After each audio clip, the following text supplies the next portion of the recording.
This here program of healthy eating and active living that's being provided by the All Saints Health Ministry team is supported by the Upgrade Grant, which will allow you to have your weekly incentives. This week we will be opening with a prayer, providing a demonstration, and discussing healthy eating and active living choices, and closing with a prayer.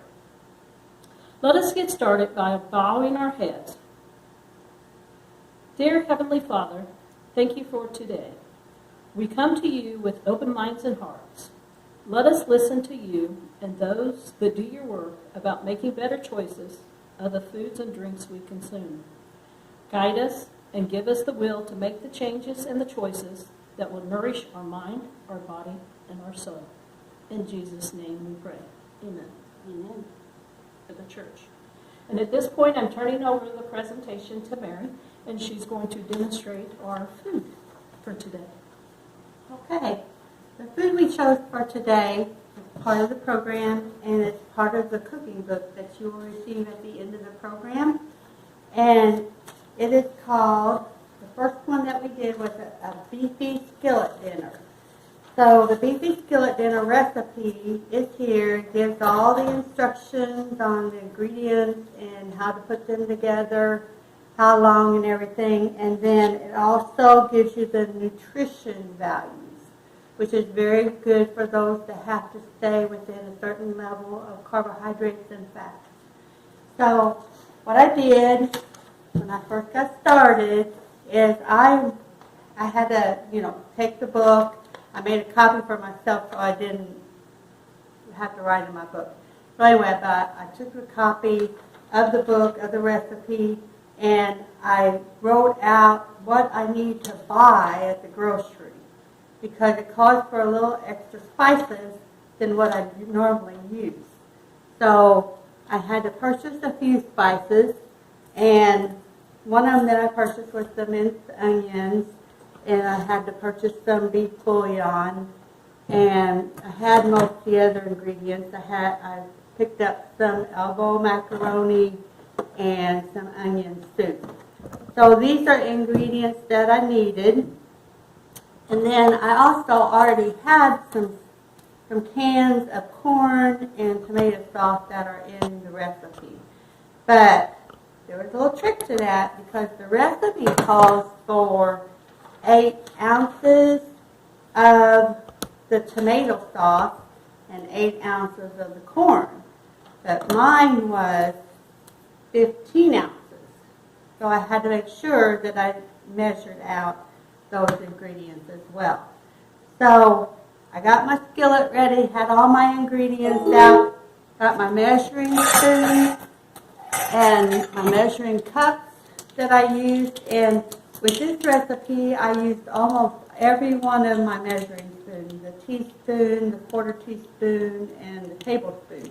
So those are ones that I had to use and had to check the backs of them and everything. And then I also had my measuring cups that I used, and I chose to use a half a cup and a quarter cup, because some things called for 3/4 cups and things like that. And then I also used the measuring cup for my water and liquids.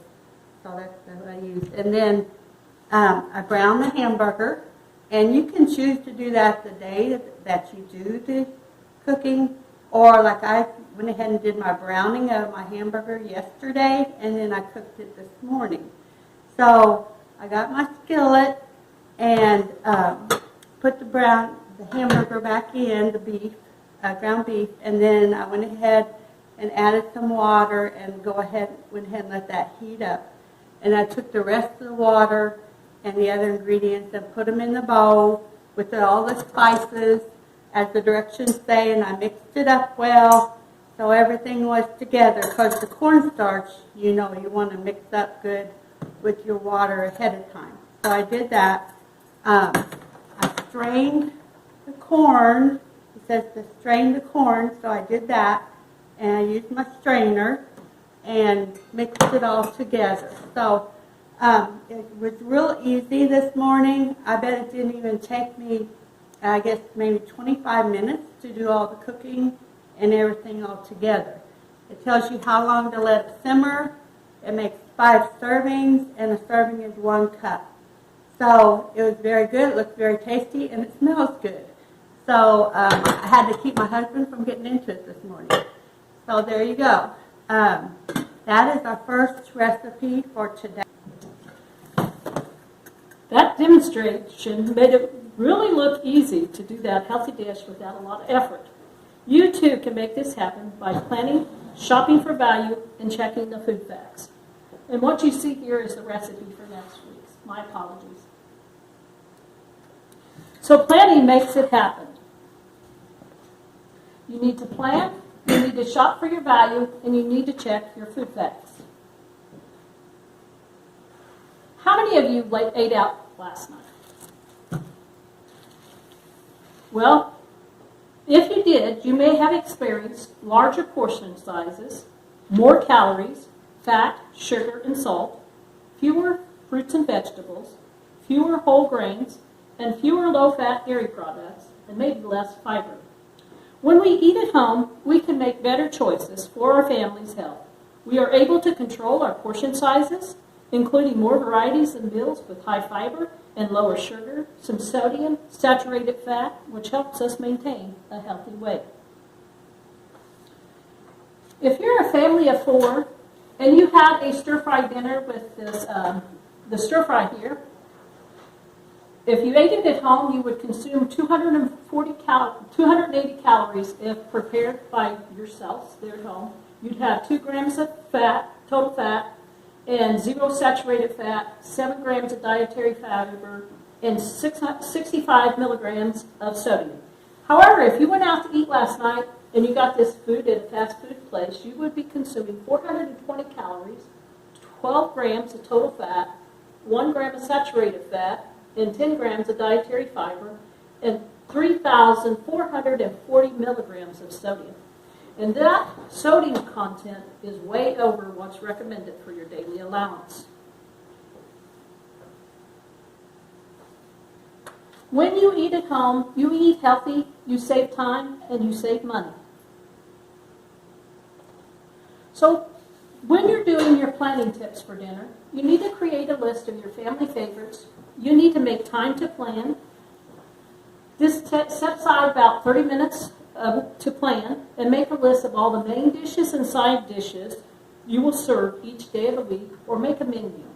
Look for new ideas for dishes. You can look on the internet, you can look in the newspapers, magazines, you'll have a cookbook later, recipe cards. Ask your family, ask your friends, and keep it simple.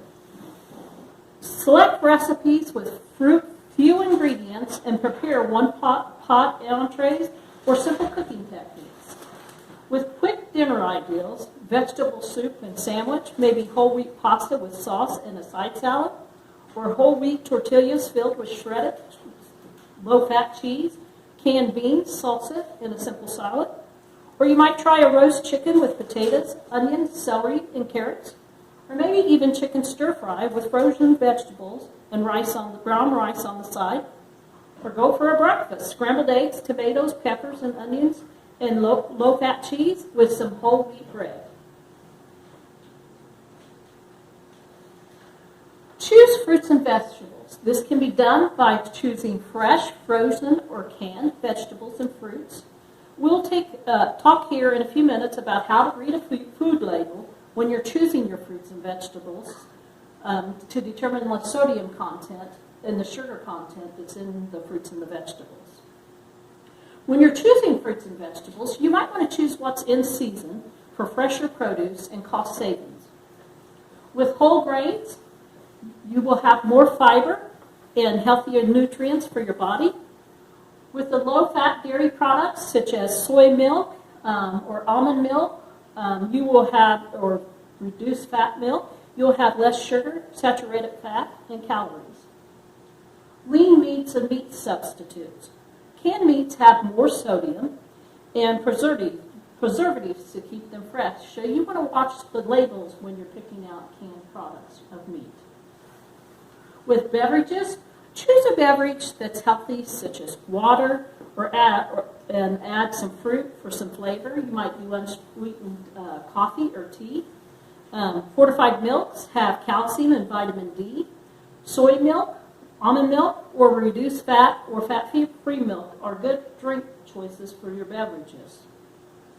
You want to limit the amount of fruit juice that you drink because this contains natural sugars and it can add to the carbohydrate and the calorie count.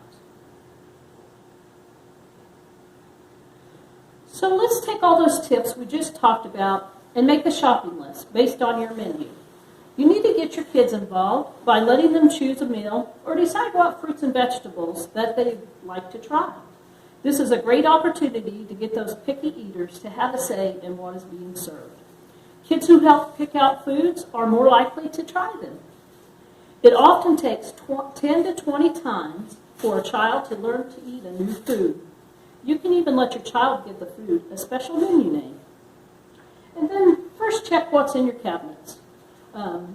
Mary talked about how she checked in her cabinets to see what ingredients she already had for the recipe she was trying. And then you can add things to your shopping list. If you have some spaghetti, think about planning that for a meal this week. If you had chicken or ground beef, build a main dish around that so that you are using what you have on hand. And list what you need down on that shopping list. And make sure you list the basic items like milk, bread, eggs, fruits and vegetables, and pasta and rice. And then learn how to stretch your food dollars. If you take these tips into consideration, you can stretch that food dollars. Check your local newspapers and in-store flyers for what's on sale this week. If you've already have your list prepared, make a note of where you can get at which store at what price and what's the best price.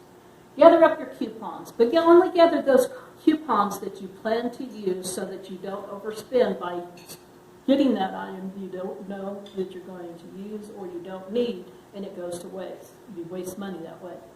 So you can find coupons on food packages, in the grocery store aisles, on grocery receipts, in the newspapers, some magazines, and on the internet. And like I said, select only the ones you want to use, and stick to your budget.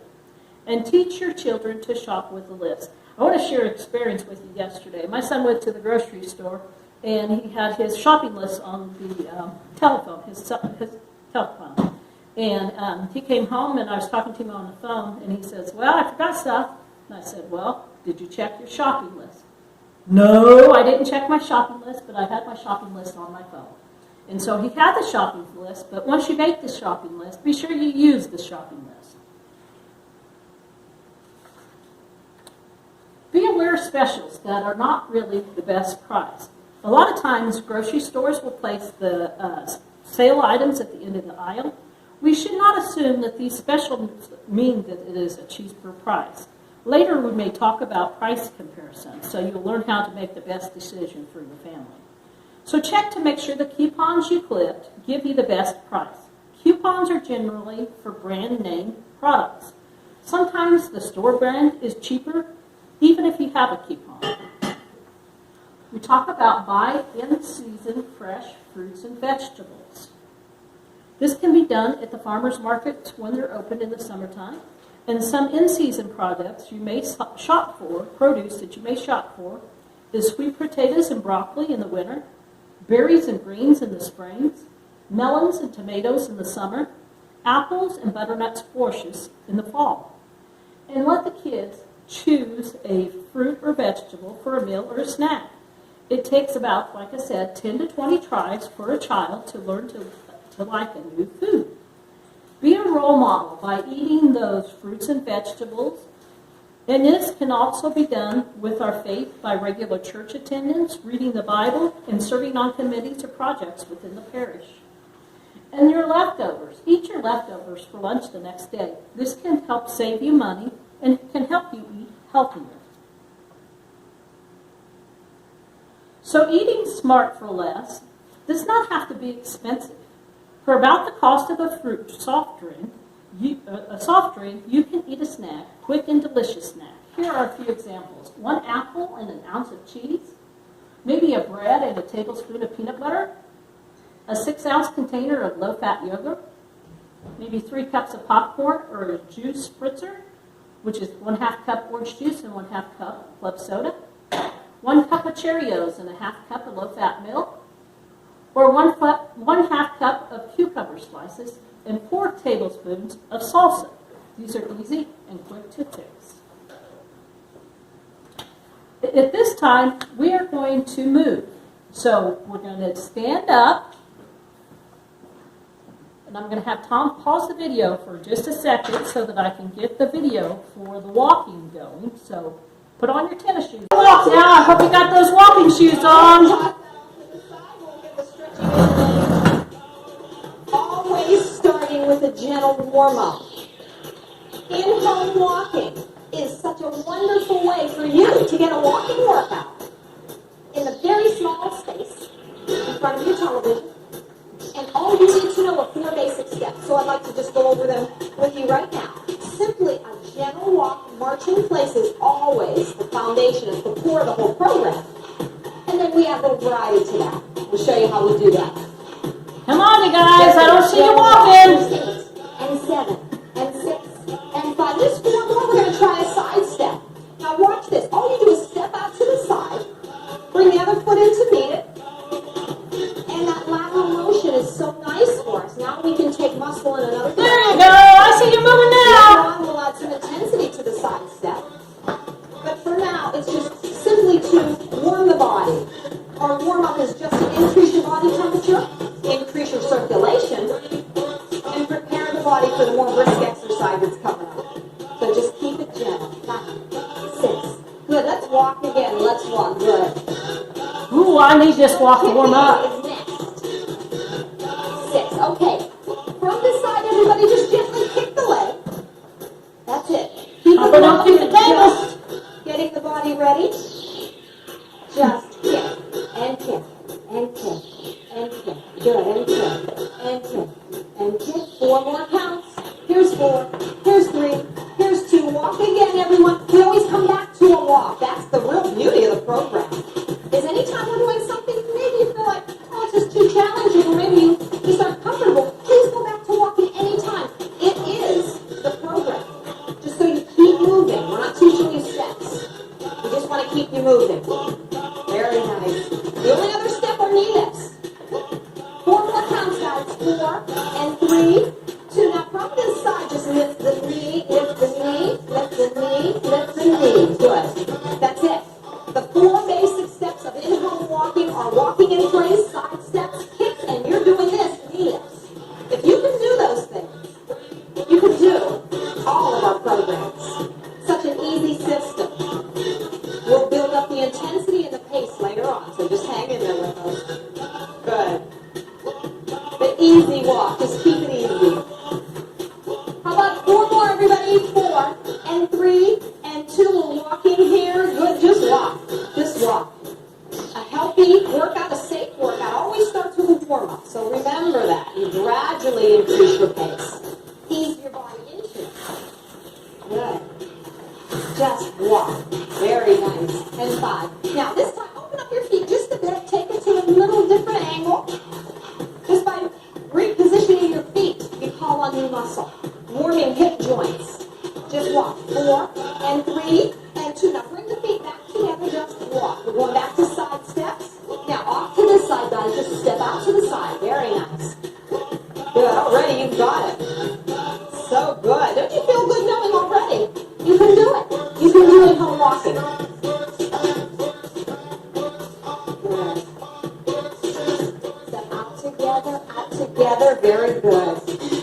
And 5, 6, 7. Let's walk in place. Just walk. Just walk.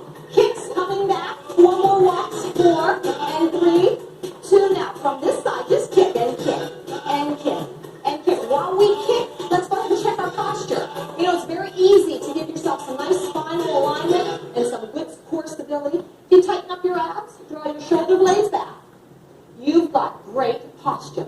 It's very simple to do. Very easy. Come on, walk tall. Good. Now walking. Now, we're increasing the pace just a bit now. So this is where we really do heat it up. Bring warmth into that muscle.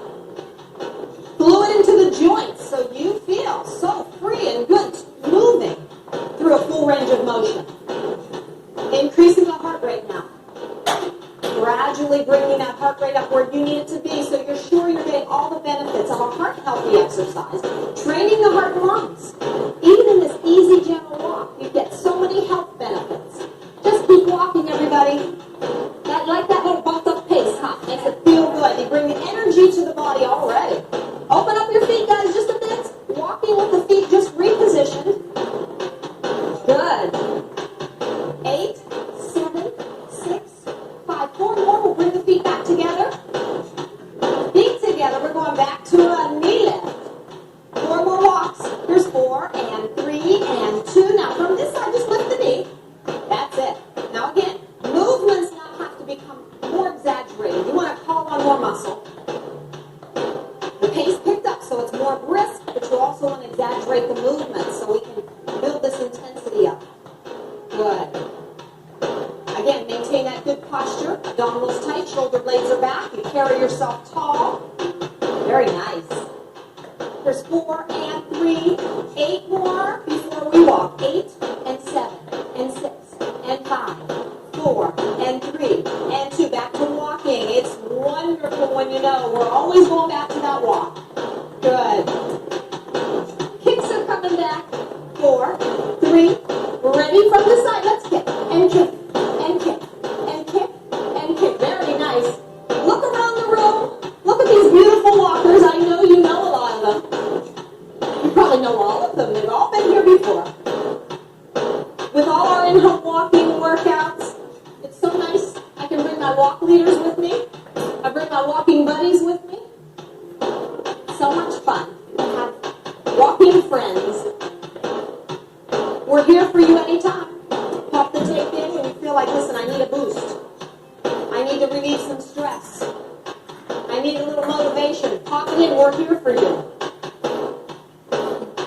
Walking in place. Walk. Good. Gently walk. Very nice. Side steps again. 4 more counts. Here's 4, 3. Ready? Off to this side. Now, if you bend your knee a bit, you can step out just a little wider. Again, increasing the movement. Come on, you're doing so good. Good. Just step out. Step out. Step out. That feels so good. Step out. We're going right back to walking. Always back to walk. Increase that pace. Feels so good. And already you're a half a mile done. Do you see the meter? It's so motivating. Great. You know, that's what this workout's all about. Very good. You guys just completed a half mile if you walked with Leslie Sansone.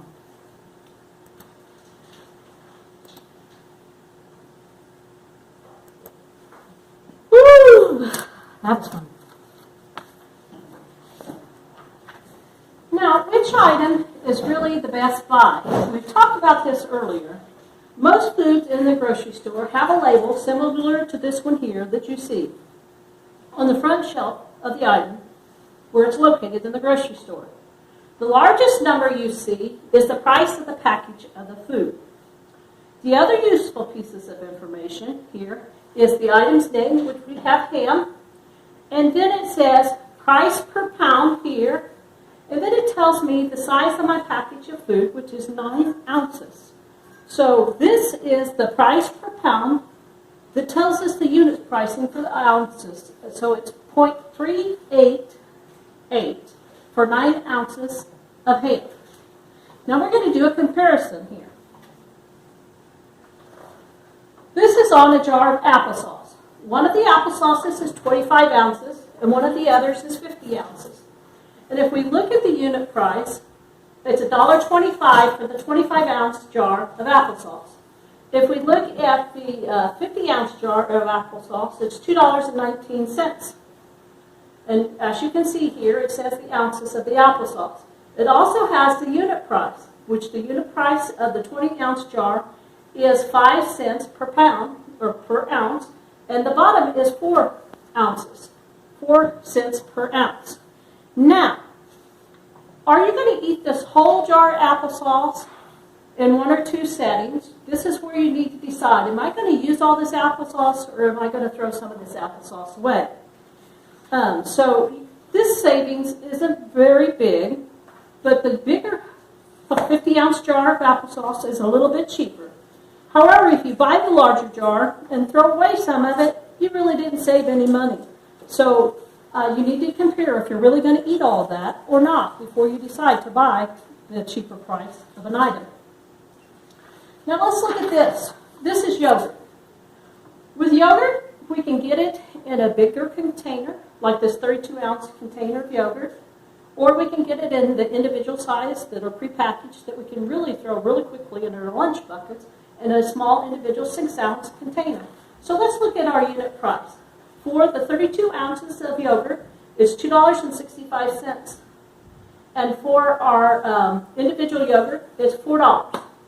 Now, if I was looking at the unit price, it's 8 cents per ounce for the 32 ounce, whereas it's 11 cents per ounce for the individual 6-ounce container of yogurt. This is one of those times where you're going to look and say, okay, is it convenient for me to buy my yogurt in the individual packages, or is it convenient to use the large 6-ounce package? Working remotely, I don't have to pack my lunch right now, so for me to get yogurt, this would be my better buy.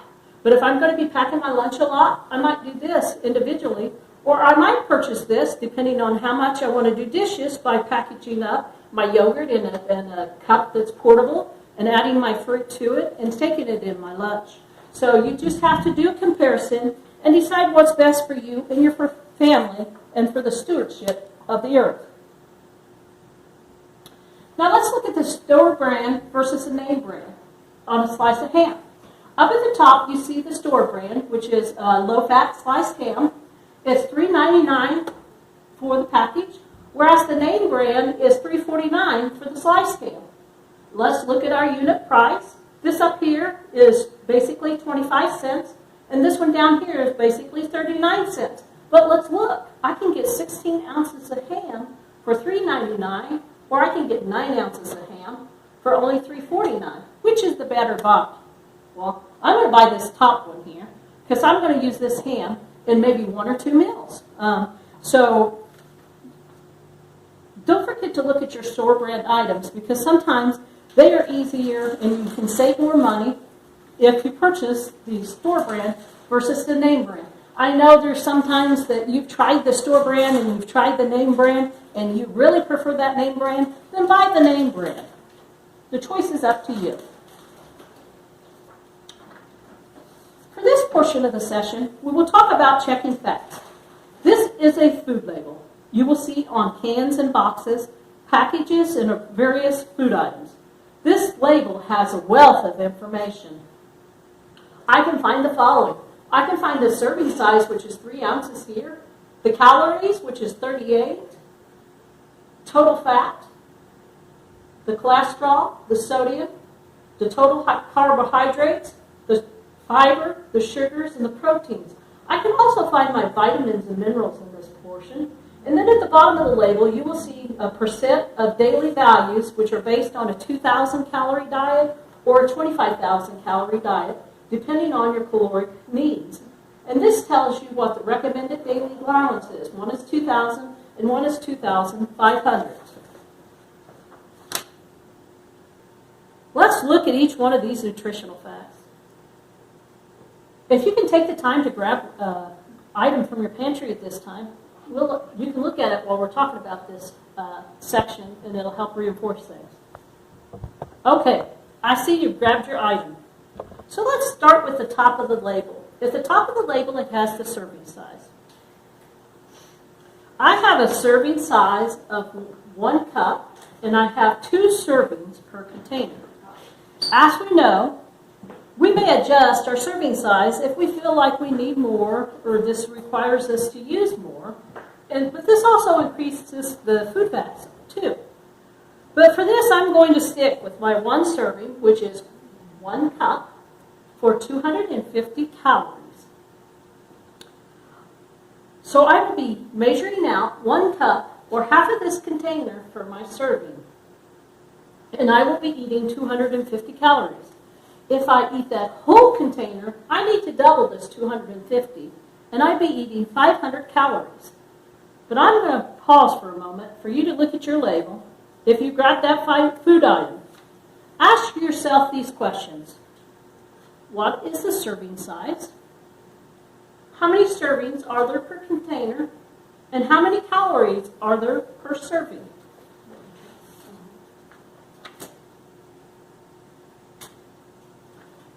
This label has some other valuable information that will make your decision for overall health and the health of your family members.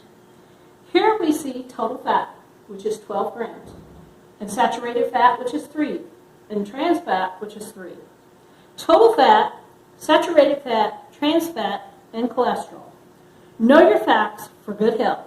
The percentage of daily values for total fat includes types of fats, fats from both plant and animal sources. Saturated fats are mostly from animal sources such as meats and dairy products. Saturated fats are solid at room temperature, and you need to limit your intake to less than 10% per day. Trans fats, which are made from plants or processed from plants, act like saturated fats in our bodies. Trans fats are mostly in most processed foods, and you want to limit your intake to as little as possible. Both saturated and trans fats have been associated with increased risk for heart disease. Our bodies make cholesterol, all the cholesterol we need, so we need to watch the amount of cholesterol we consume when we are looking at our diet.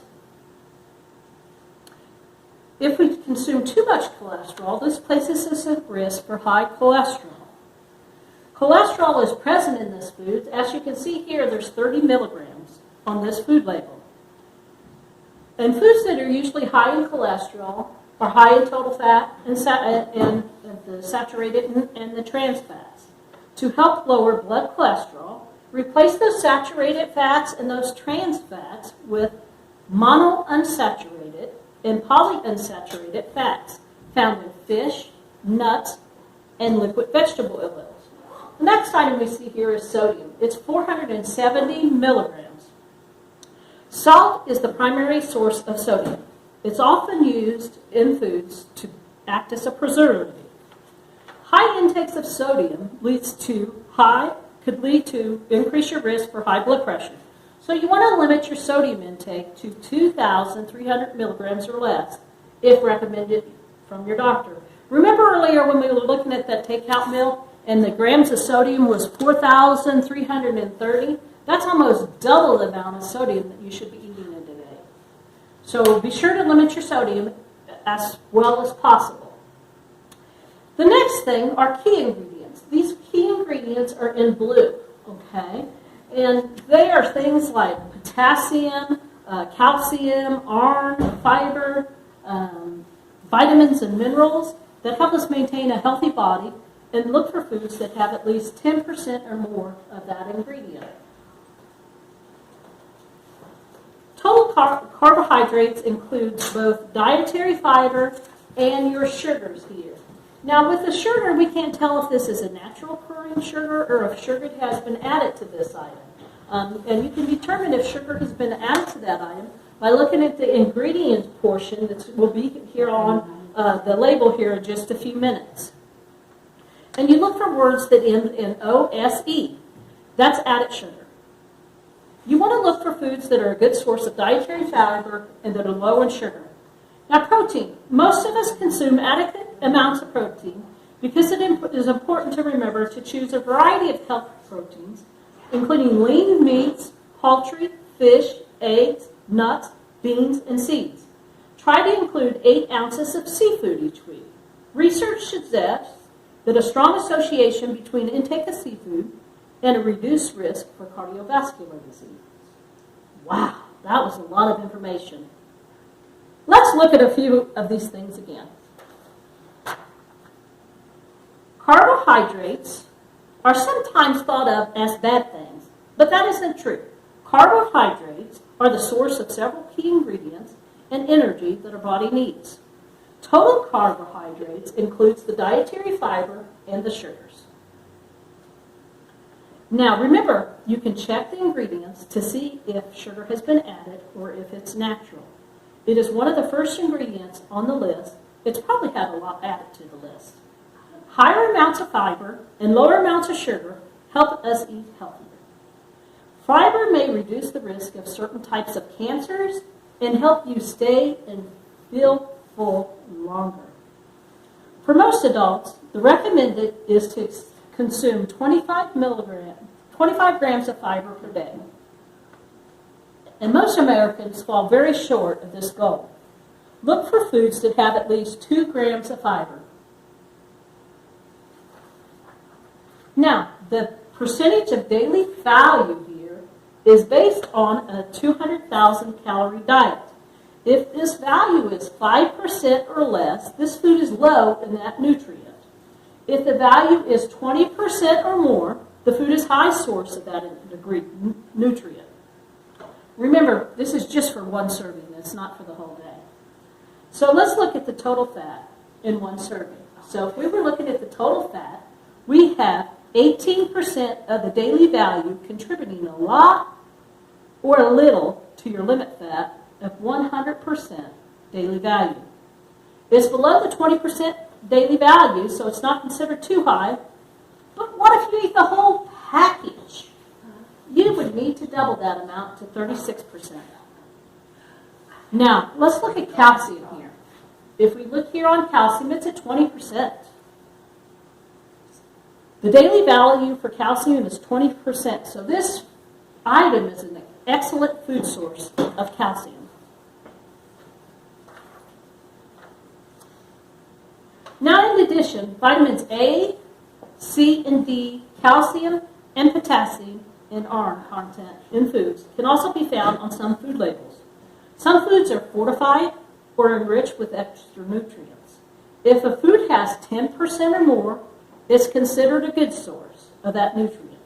If food has 20% of the ingredient or more, it's an excellent source. Now let me give you a second to look at the label to apply what we've been learning about. Is calcium a good source or an excellent source on this label?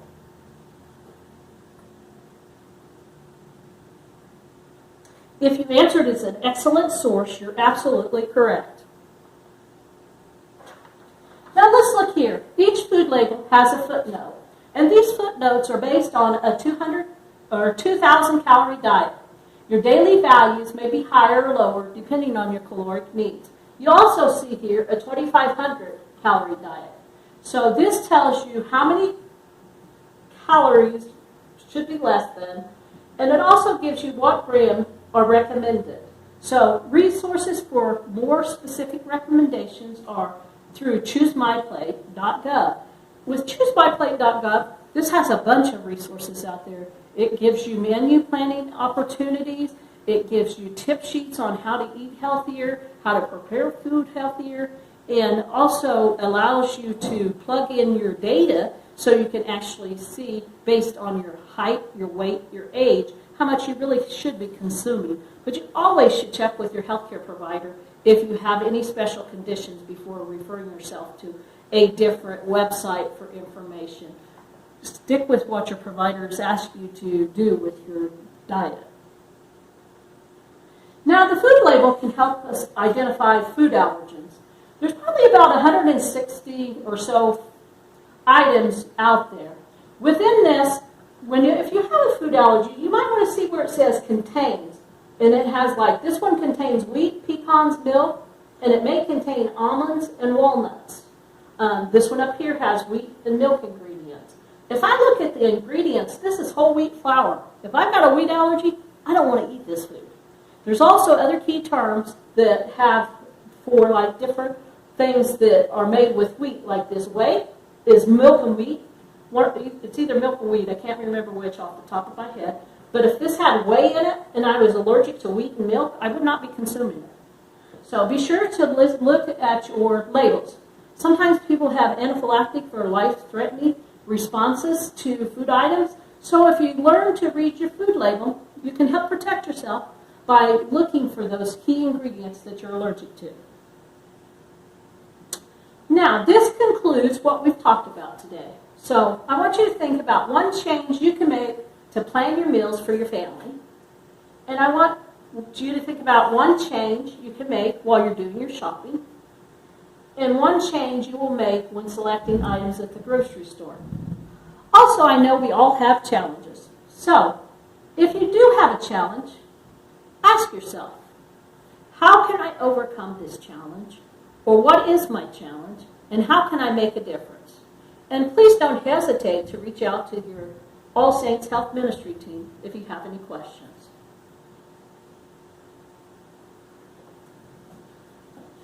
Next week we will be talking about food safety and fixing the meals fast.